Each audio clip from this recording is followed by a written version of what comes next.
Well, good morning and welcome to Live from Currituck County Extension. Today, we're going to be covering landscape design part 2, design principles and ideas. My name is Chris Blaha, for those of you who don't know me, and I'm the county's agriculture technician and master gardener coordinator. That said, any of you interested in taking the master gardener course this year, we're really in need of volunteers for that course, and we will be posting that online very soon. It should start around the 1st of September.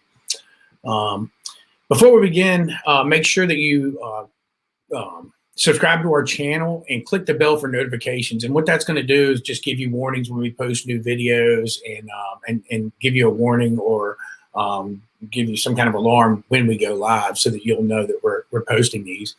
If you have any questions during the class, please type them in the chat box, and I will be, I'll be available to answer those. If not during the class, because sometimes I get on a roll after the class is over, I'll be glad to answer those questions for you. And if you're watching this recorded or you're watching this later on at home, feel free to email me at any time, or you can call me at the office for that matter. All the information, my contact information, can be found below. So with that all said, we're going to go ahead and get started on this. And like I said before, it's going to be about, just basically a few design principles and ideas to help you get started with landscape design. I know, there's a lot of new people moving into this area, and designing a landscape and really everything that goes into it can be extremely overwhelming. So, maybe these principles can help you get started and give you a few ideas on where to get started.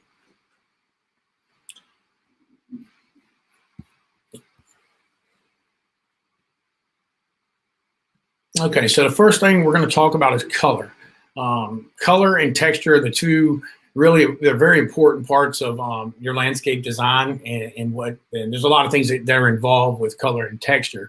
With colors, you have warm colors and cool colors. That's the way it's divided into with the color palette. Now, warm colors, for instance, red attracts a lot of attention. Hummingbirds for one, but people's eye. It tends to attract people's eye to certain areas. It's a warm color, so it's bright and it stands out. And use colors to draw eye away from an undesirable views towards places that you want people to go. For instance, if you have some shrubs on the side of your house that are meant to be blocking your neighbor's house or something that he's got unsightly, maybe you want to put some color or something, something that pops up near your door, your front door, or something of that nature to kind of draw your eye toward that area. So warm colors, for instance, yellow and white, stand out really bright in the landscape, and you can use those colors pretty much anywhere you want to draw people's eye to, as we were discussed before. They feel close and they're very energetic. So it's upbeat colors. A lot of times you'll see bright colors being used in a kid's classroom in school. And that's simply because it gives them an energetic feel. And you wouldn't want them to be kind of down and feel kind of mellow all day. You want that energy and creativity to be flowing. And cool colors tend to recede or tend to kind of go away from you in the landscape, if that makes sense. And they also give you a space of feeling and restfulness. So if you're in an area that you have a hammock or something like that under some trees, you might want to put some cool colors, maybe some blues or some purples in that area, and that's kind of help you relax or calm down a little bit.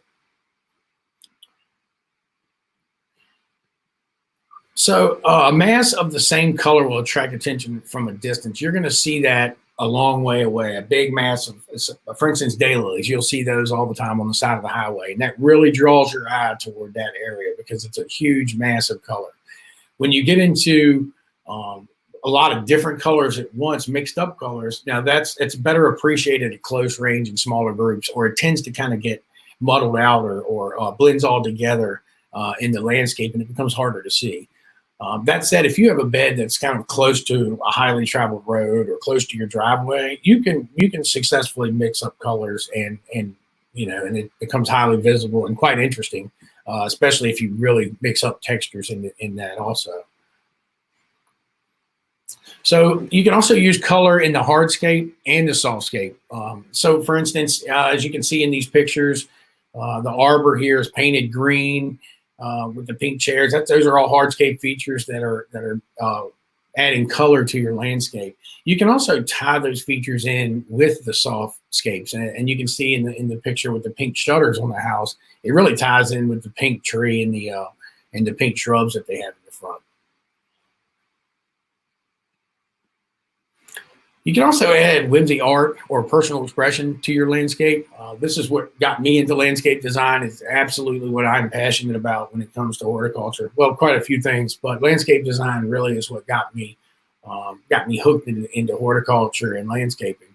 I really enjoy it. It's truly like painting a picture with a whole lot of there's a whole lot more to it. It's more complicated in some ways because you're dealing with living items, and each item, each plant has different characteristics, different needs, and things that you have to attend to. So it becomes a little more tricky, and there's a whole lot more to think about when you're dealing with landscape design. But that said, all these little sculptures and things are really nice, and people really do a great job of creating all sorts of different creations in the landscape. So next thing we're going to talk about is texture. Texture is equally as important as color, and you're going to find that when we look into it, you're going to find some similarities between texture and color. It wouldn't seem that way, but there are when it applies to landscape design. So all plants and hardscape features have a texture. All of them do, and all those play into your landscape design. And you want to play the colors and textures off of each other also. So we'll talk about plants and some of the textures that they have and the characteristics of the textures that they have. For instance, large leaves gives you bold texture. It's really going to stand out and pop out at you, just as if a warm color would. That a tropical color is going to just pop out and stand out in the landscape. And so do bold textures in trees, which are large leaves, or maybe you have a structural tree that's got some really cool texture to it. And as I was saying, they're standing out. The large leaves, they're standing out. They're very coarse. They feel closer. Small leaves give you there's a fine texture to them, such as boxwoods or a lot of your hollies. And those have the feeling more of cool colors. They kind of recede in the landscape, or they kind of blend in with the landscape. They don't stand out near as much. And they do give a feeling of space and calm. So again, if say you had that area that we were discussing a little while ago with the hammock, you might want to blend in some of these calming small leaf shrubs in with the cooler colors to give you that calming feeling. And also when you're playing with the landscape design, feel free to take plants and move them around and leave them there for a couple of days. For one, you can see how the plant's going to do in that area, or it gives you an idea how it's going to do. For two, you can really get a good chance to look at it and see how it's going to look in that area. You might want to leave it there and come home a couple of days and really think on that for a while, especially if you're doing a specimen tree, which we'll get into here in a few minutes. And also, some of these you might want to use for screening or for background to some of your specimen trees, some of these smaller leaf trees. They really do make a good background for, say, for example, forsythia. Some of these smaller leaf specimens would be really great to backdrop something like that. So another thing you want to consider doing is massing for impact. So in this picture, you can see in the top picture it looks like a bunch of purple woolly grass or pink woolly grass, and they've mass planted that. And that it's a lot like mass planting for color. It really stands out at you, and it draws your eye to that area. And it also softens up a lot of your architectural lines that you can see it a lot. When a new house is built and it's just a house with no landscape around it, it really does look harsh. I always give the example, it looks like an operating room because it's very sterile. It looks like a sterile environment. And then the bottom picture, it's something, but it's way too much. You would not want to do this. The shrubs are being pruned wrong. You can see that the boxwood or the holly that they have in there is going to get shaded out by the euonymus, looks like burning bush that they have in between. And that kind of contrast is just too much. And also, you always want to consider staggering your plantings if possible. In other words, you don't want to put your plantings in a straight line. There's a lot of reasons for that, airflow being one of them, which is critical for plants and the health of the plant. But also sunlight. You can't really get sunlight into certain parts of the area or certain parts of the shrub, and that part of the shrub will end up dying out. You know, nothing in nature is a straight line. So anytime you put something in a straight line, it just does not look natural. So keep all those things in mind when you're thinking about landscape design. And next, we're going to talk about specimen and accent plants. These are your focal points of the landscape. So these plants are always going to want to be, you're going to want to maintain the pruning really well, make sure the suckers are kept pruned. They really command attention in your landscape, and it draws the eye to a certain area. They provide contrast and mass plantings. For instance, you can see in this little picture here, they've got a mass planting of, it looks like a crepe myrtle or something of that nature. It's a multi-trunk tree, but then around it, they've got mass plantings around it. And you can see how that texture of the trunks of the tree really kind of contrast the shrubs in the background. Specimen plants, they're usually grown as one individual plant. Sometimes I've seen them in a series of 3, but it must look good all the time. Like I said, you keep the pruning up, keep the suckers pruned back on those, keep them fertilized really well. And select plants with interesting bark, form, or foliage. One thing that comes to mind with bark would be a river birch. River birch, has really interesting bark. And the form of the tree is kind of interesting also. Or you can pick trees for foliage or for form, such as a nice structural vitex or something of that nature, or crepe myrtles with the colorful trunks that they have in the wintertime. So that would be something else that you would, maybe you want to line your driveway with some crepe myrtles or something of that nature. Hardscapes, focal points. These tend to get, a lot of times what you'll see in people's yards is they'll have a focal point times 100, and that really does get, in my opinion, tacky. I hope I'm not hurting anybody's feelings, but if you have 20 or 30 garden gnomes in your front yard, it just doesn't look real well. It looked really good, and it also detracts from anything that you're really trying to get people to focus on. If you have a really nice sculpture in the yard, say a bronze or something of that nature, and then you throw, a whole bunch of little plastic knickknacks or garden gnomes around it, well, then that's just really going to take away from, you're not really going to see that nice bronze statue. You're going to see all the little knickknacks and things like that. And also choose simple plantings that complement shapes and colors. For instance, the picture on the right-hand side of your screen that you can see, it's just a very simple planting of maybe some variety around that. But it really makes that feature stand out in the hardscape. So we'll talk a little bit about evergreen versus deciduous when you're planting in the landscape. If I was doing a foundation planting, I probably would not want to do a bunch of deciduous plants, because primarily in the wintertime, you're just not going to have, it's not going to look very good. You're going to have a bunch of sticks in front of your house when you would want a nice, lush, green shrubs or something like that nature that are evergreen in front of your house. And you can always add deciduous shrubs in front of the evergreen shrubs so that you have a backdrop for that deciduous shrub. Forsythia as an example, or star magnolia as the example on your screen shows. If you didn't have that backdrop behind it, once wintertime came around, it would just not give you any interest whatsoever. Must have evergreens to avoid an empty look in winter. We already kind of went over that one.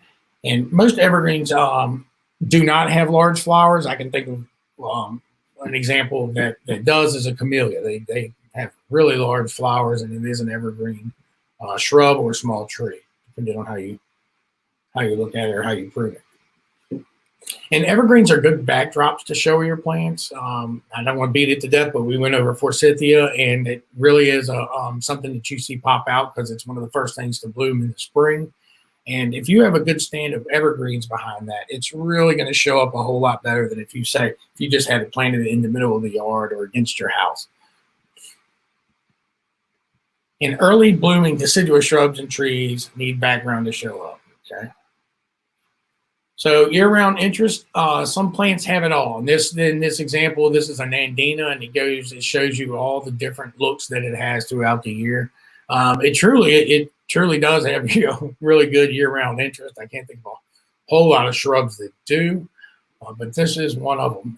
And they really have done a lot with the cultivars lately. With the Nandinas, they've come out with several new cultivars in the last few years, dozens.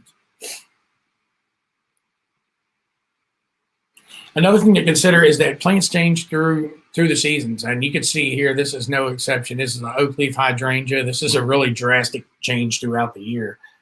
It goes from red and kind of sickly looking, in the fall to it's not something that I would plant for fall color at all, because it does not look. It looks more like the shrub is dying in the fall. But that's something to keep in mind, and how these things look through the year and where you plant them. You always want to consider that. You always want to consider how it looks throughout the year. So in early summer, it looks fantastic. It fills the area. But then again, in wintertime, you're going to have just an open view to this. It looks like a carport. And it's really going to kind of look unsightly. You can see how they look in the wintertime.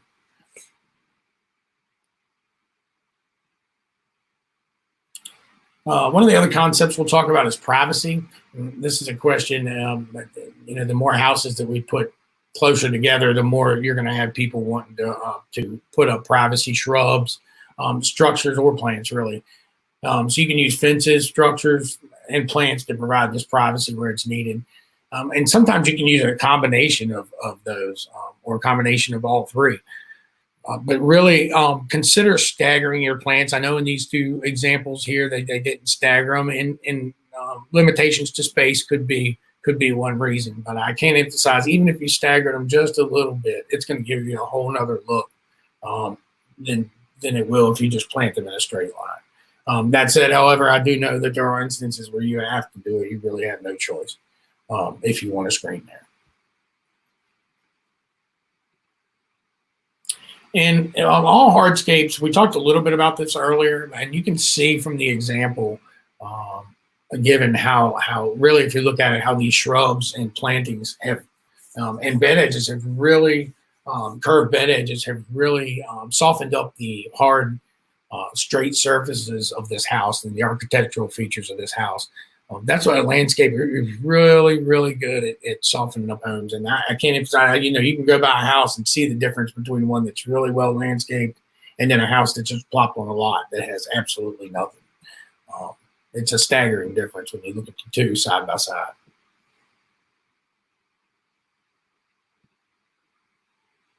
Lines in your landscape, like I said before, curving lines create sense of movement. Nothing in nature really is straight, except for things that we build. And geometrical shapes are static.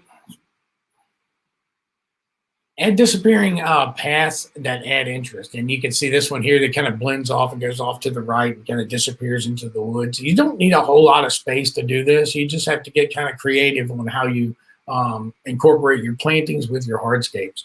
But that does really add even a small little trail that kind of goes off into some shrubs really can add some interest with maybe you want to add a seating area or a little bench in that area. It's kind of a neat thing to do.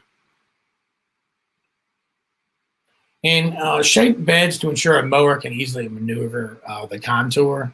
That's another consideration you want to do in landscape design is the maintenance of it. So make sure you always have your bed edges so that you don't have to come in with a trimmer and trim out all your curves in between mowings or each time you mow it.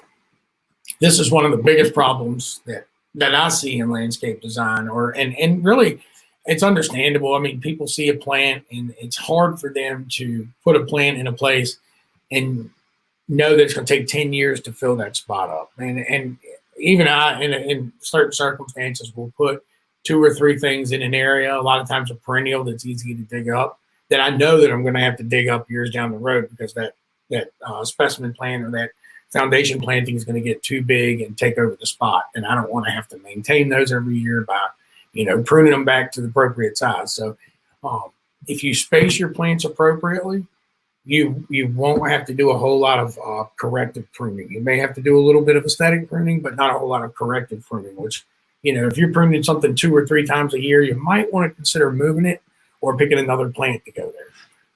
And know the mature size, as you can see in the picture down below. That's a little bit, that wasn't very good planning on their part. And then up above, while it's not a problem now with the Chindo viburnum, that particular cultivar gets 15 feet tall, about 8 feet wide. And as you can see, it's already up against the foundation of the home. So, that 8 feet wide, where is that going to go? And 15 feet tall, well, it's going to be over the house and blocking the windows, which is a whole other problem.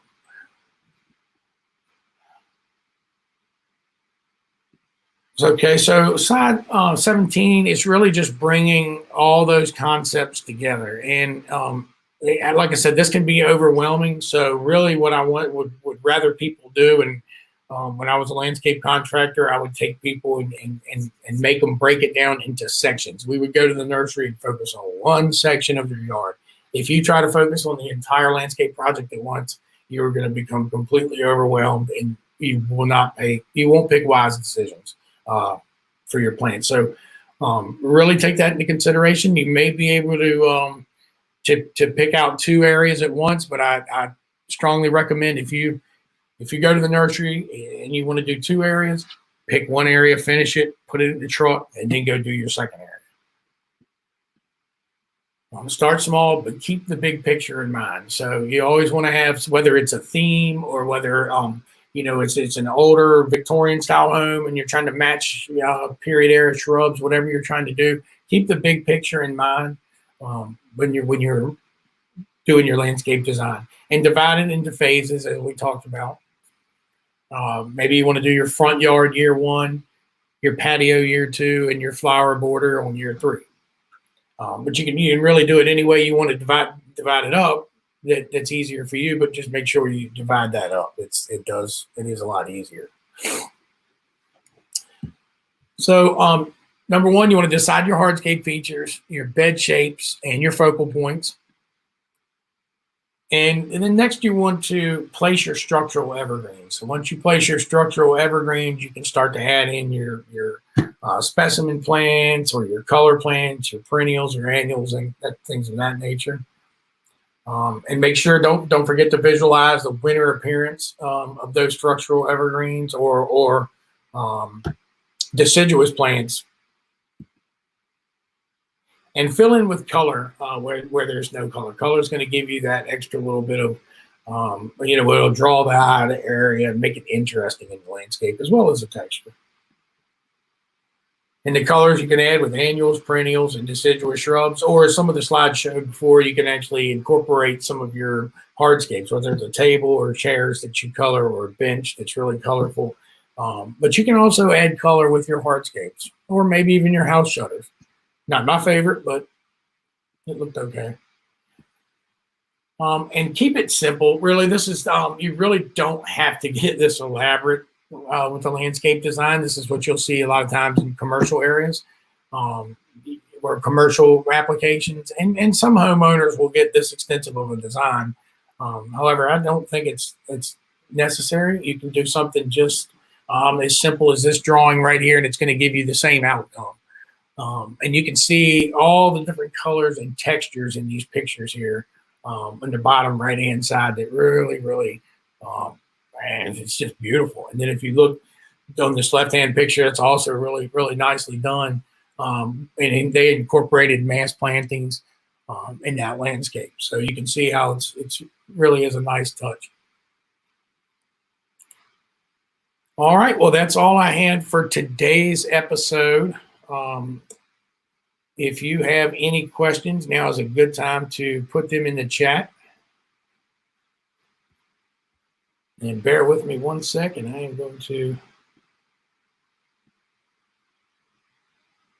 All right, well, that's it. In today's class, so that's all from Currituck Live from Extension. If you have any questions, we'll finish answering those now. Please put them in the chat, and I don't see any.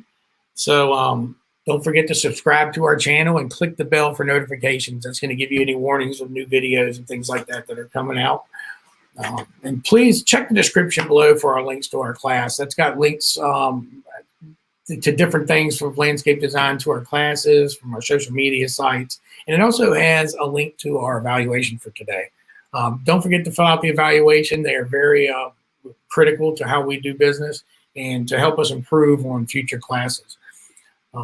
Thank you very much and have a great day.